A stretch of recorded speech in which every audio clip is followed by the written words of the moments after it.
a lot of countries are really interested in how climate change is going to impact the Arctic and going to impact the conditions of navigation.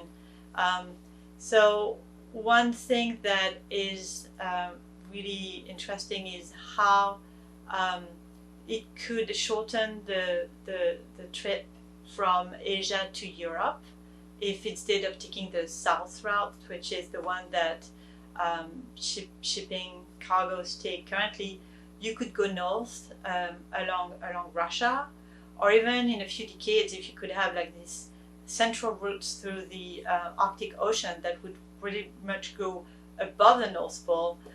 This would obviously go much faster than taking this south route.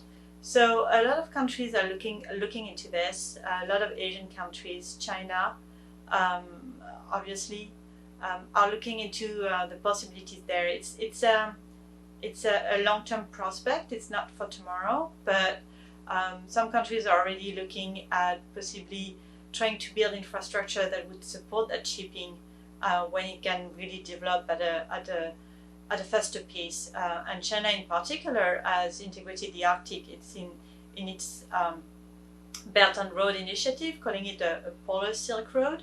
And the idea is to, again, build infrastructure and sort of steps within the Arctic, along the Arctic, to be able to use the region as a shipping route when the conditions allow.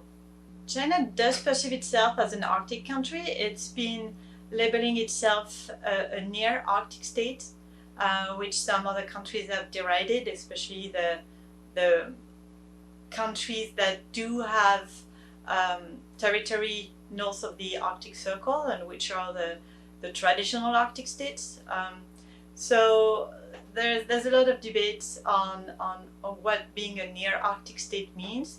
But it really reflects China's intention to be a key player in that region and not to leave the Arctic to, again, the so-called the eight Arctic states, which